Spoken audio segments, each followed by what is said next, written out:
or global, affecting women from everywhere.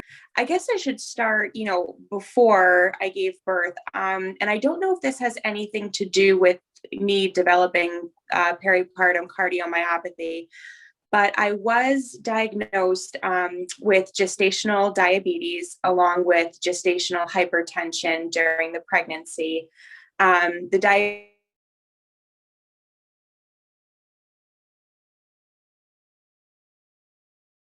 But towards the end of the pregnancy was when the hypertension really kicked in. And it was dangerous levels. So I was induced at 38 weeks. My baby boy was completely healthy. We were over the moon. Everything went well. The induction was actually quite smooth, despite what I have heard from other people. The postpartum period was good, typical newborn, new mom, type of situation. And I'll never forget it. Because you're at home, you don't leave the house initially with the newborn, nor did I want to. My husband and I were just obsessed. But I had started to develop some symptoms. The first one that was really stuck out of my mind was the heart palpitations. And all of this transpired about 8 weeks postpartum. So I went a good couple months before I said to myself, something isn't right. So it was around the 8-week mark, I had noticed heart palpitations. Now, I had heart palpitations in the past, primarily due to anxiety. I'm an anxious person. I mean, aren't we all? But these palpitations were different. They weren't like little flutters. They weren't just like a skipped beat. It was a heavy, booming, pound through the shirt type of palpitation. And my heart rate would skyrocket at rest. And, when I would look down, I would actually physically see my left, it was pounding. And I would do a couple deep breathing exercises to get it calm down. And I thought, okay, I'm just overtired, being a new mom. And then the tingling, the pins and needle feeling in my left hand. At first you think, oh, it just fell asleep. I haven't moved my arm in a while, but it was only in my left hand, your heart's on your left side, and it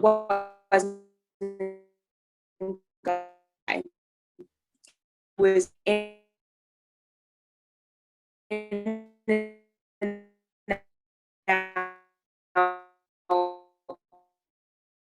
sleep type. And then all day out, and the cart got heavy. It's a wholesale store, but in the past when I had pushed a heavy cart, I didn't feel as though I was completely out of breath.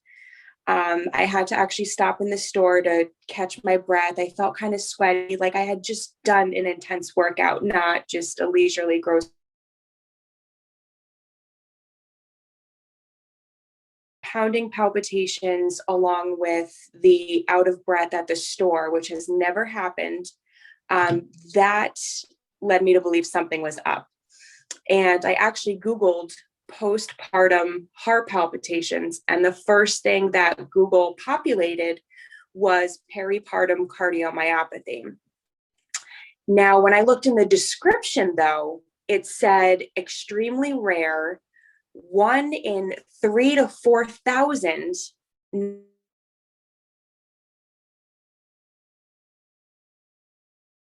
Myself, what are the chances I'm that 1 in 3,000? Needless to say, though, I did go to my OB. I explained everything to him. He took one look at me. I was in and out in 5 minutes. He took one look at me. And I should say my blood pressure was normal.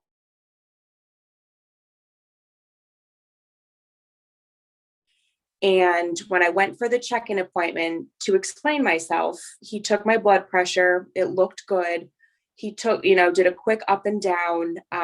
He goes, if you had this peripartum cardiomyopathy, he said you would be out of breath just walking into this office. You wouldn't be able to have a conversation. You'd be gasping for air.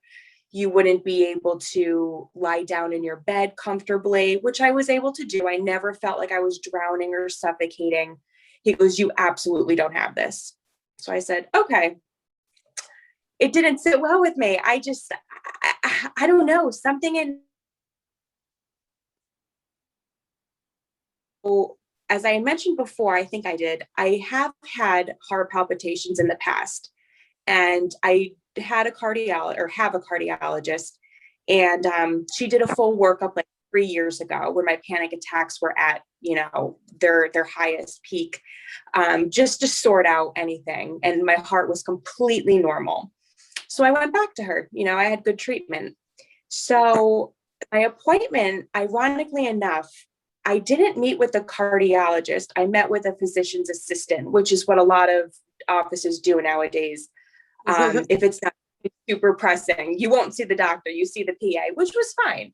Because I thought it was just going to be a check-in, maybe run some blood work. So this gentleman, the PA, was a doll.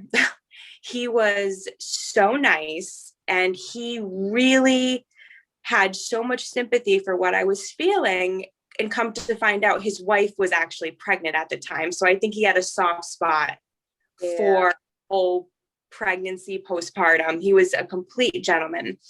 And he said, the chances of it being, PPCM are slim, but you do have symptoms. And he goes, I think it'll make you feel better to get an ultrasound. And he ordered one. So I think the ultrasound was maybe 3 weeks later. And I went in, did the ultrasound, which took about 30 minutes roughly. And I went home thinking everything was going to be fine.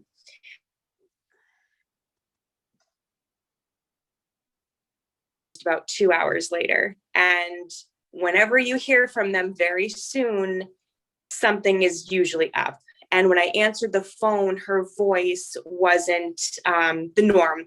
Because usually either it's no news is good news, as they say. She sounded concerned.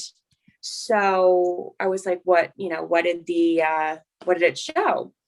And she goes, well, we did notice some abnormality. Your heart was slightly enlarged. The left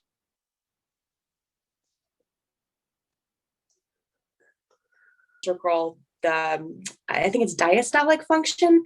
And you show blood actually leaves the heart to nourish your body, was at 30%. Those numbers didn't mean anything to me. I said, okay, you're in shock. She goes, the norm is 55 to 70%, if I have that correct. So you can correct me if I'm wrong. And I said, am I going to die? But I didn't know. I was just so scared. I didn't know what to think. The thought that comes. When you there is nothing to prepare you for the news you're in heart failure. Nothing. Mm-mm.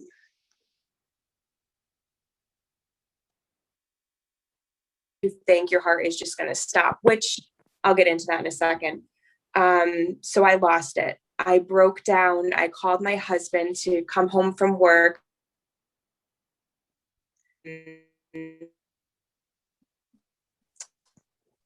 I have a couple more appointments, but let's schedule a Zoom call in like 2 to 3 hours. She fit me in that same day. So I had a couple hours to.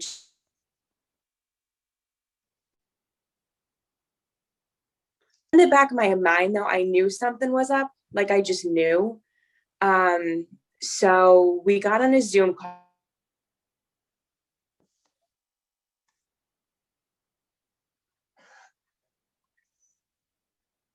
45 minutes. She answered a lot of my questions, immediately called in a couple of medications to get the ball started on recovery. Made me switch cardiologists, but she said to me, she goes, you had a normal echocardiogram 3 years ago.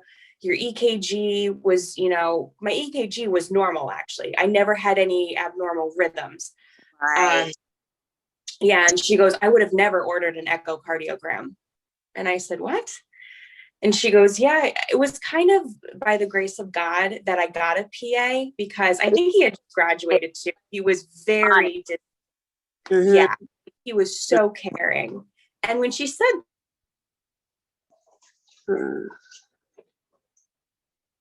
and then more to come on that.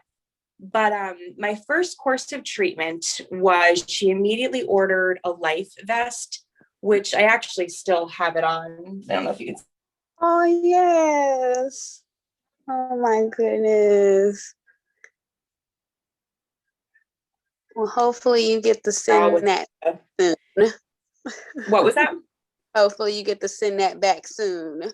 Yeah. You know what, though? It's like been like a safety blanket. It's the pain, and it's hot, and it itches, and it's not comfortable, but it's going to save your life.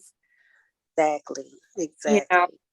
So she ordered the life vest, and she put me on lisinopril, which is an ACE inhibitor, and she put me on carvedilol, or Coreg, which is a beta blocker. So that was my first course of treatment.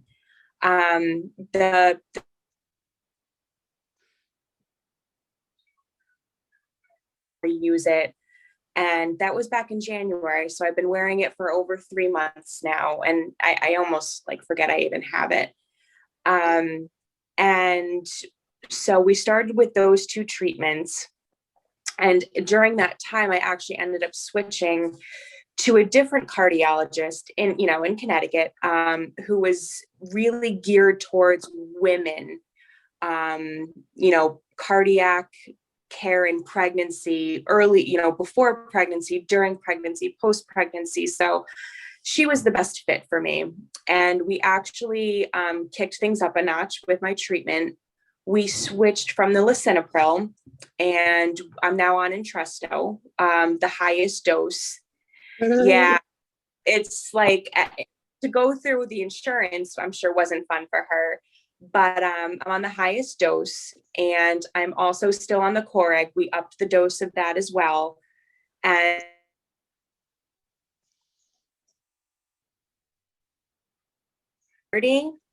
6 weeks later to 45, and now I'm at 51.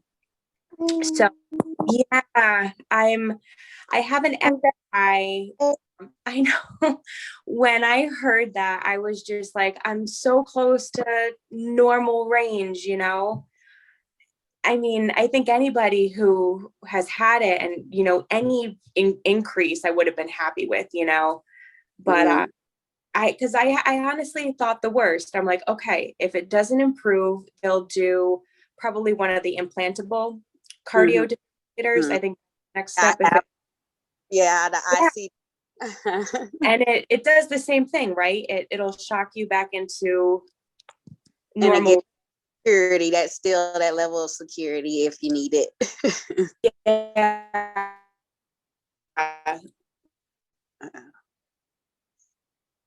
At the same time, it'll keep you safe. So is it too. So since that, like I said, I'm currently at 51. The MRI, I think, is a more accurate, representation of what's going on. They want to check for scarring and things like that. So I'll find out more on Thursday. Hopefully we're at 51 or higher, but it's been an ordeal. It's been really, I mean, I went through a serious, a deep, very dark period, after I was diagnosed, and I couldn't even get through the day without crying. I mean, I would look at my son and, my husband and think, so I'm in a brighter spot now that things have improved, but it's so hard because you just don't know. I mean, you just don't know. I'm 31, and I just never thought it'd happen. Right. I don't know. Yes. And I really sympathize, with anybody going through this. I mean, it's so scary.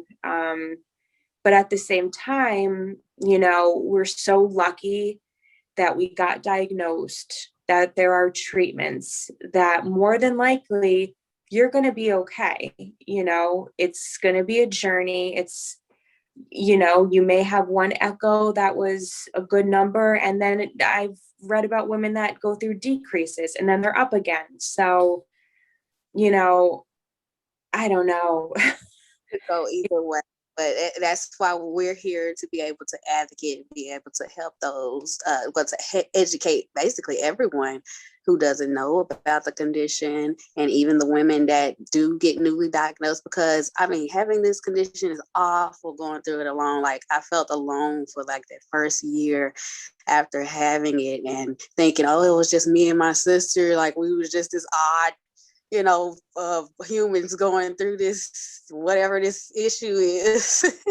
Yeah. But it felt so good after finding the group and seeing that, oh my goodness, all of these stories are like mine, So I just thank you, for even being brave enough to be able to share your story, and it's gonna definitely help increase the lives and savings that we're trying to do, and keeping the families together, the mothers with their children. It's a heartbreaking situation.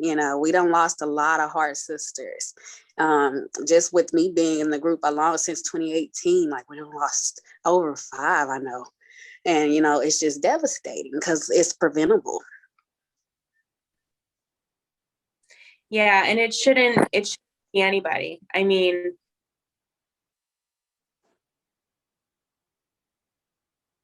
symptoms really happened post-pregnancy. So, but I have gotten BMP tests. They were all normal. That's great. I think under 100 is considered normal. It was at like 40. Yes. Yeah. I just wish, and I hope, and I don't know how they're going to do this, but I really feel like echocardiograms should be done during pregnancy. I really do. I think there needs to be, because aside from PMP, there's I think it's a C-reactive protein. There are certain things that they can test for, to test for inflammation. And there's another, I don't know if it's an enzyme. There's another, troponin. They can test, your levels will be high if damage to your heart is taking place. There. Oh, I don't know. I think my thing went like for a second. Okay. And, I think if we take measures to get women looked at, do an echo like right before they even, I think it should be standard to even get one before you get pregnant. Because if something doesn't look right, it'll probably get worse with the pregnancy if you're not medicated. So there needs to be more awareness of this, because if somebody did like what I did and Googled and sees 1 in 3 to 4 doctor, because they're like, what are the chances of that? And I don't think it's 1 in 3,000. I think it's a lot more than that. I think a lot of women unfortunately succumb to cardiac or die, naturally in their sleep, when, that's not the case. I really think that it's a lot more common than people think. I just think they attribute these untimely passings.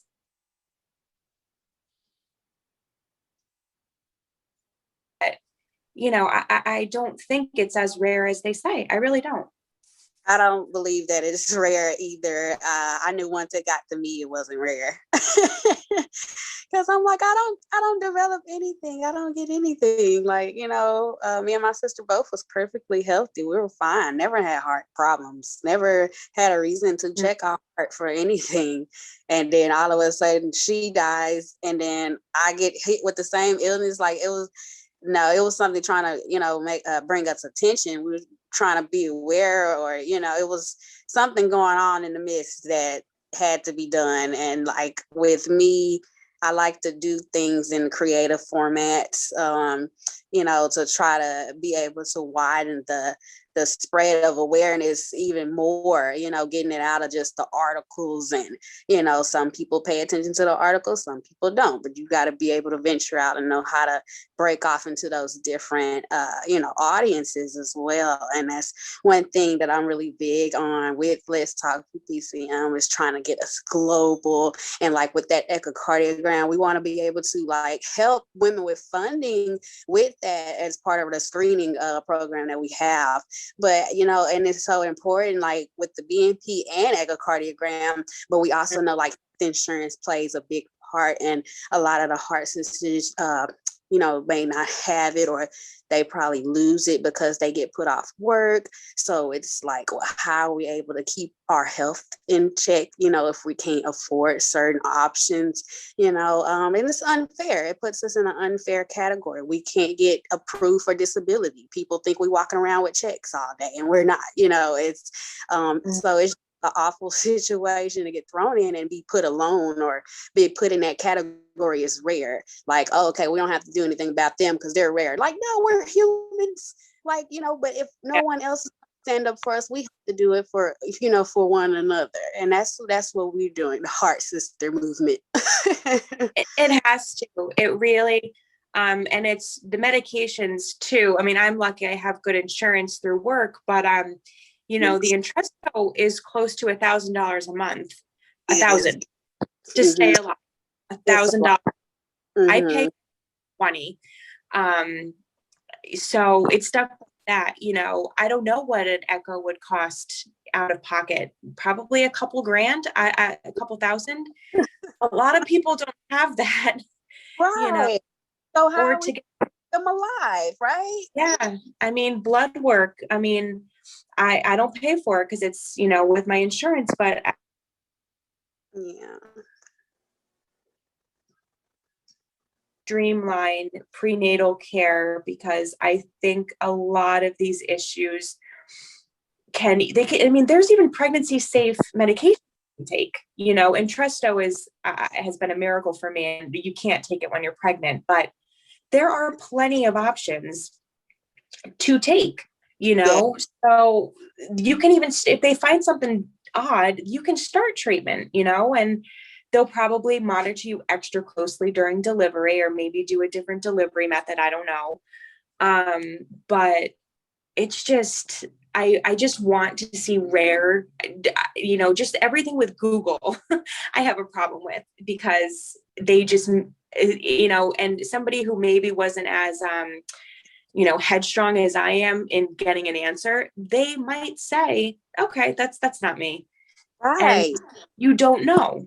That So is.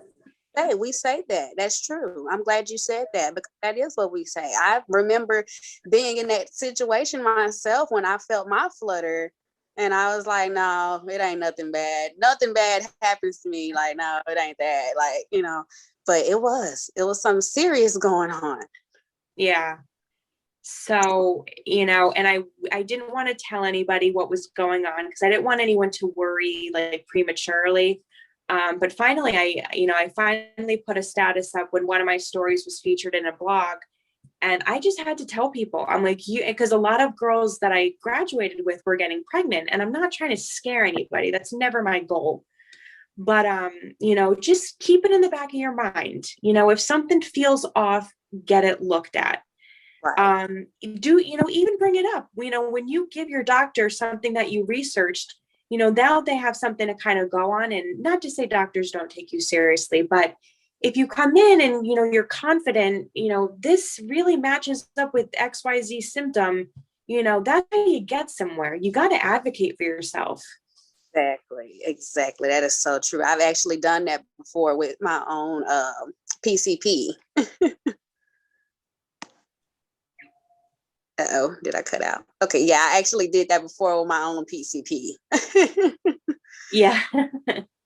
Yeah, I mean, I even, you know, bring in a small notepad with a pen to let them know, like, I mean business, you know, I have questions, and, you know, I'm paying you to treat me, and I hope for the same respect back, you know, with answers.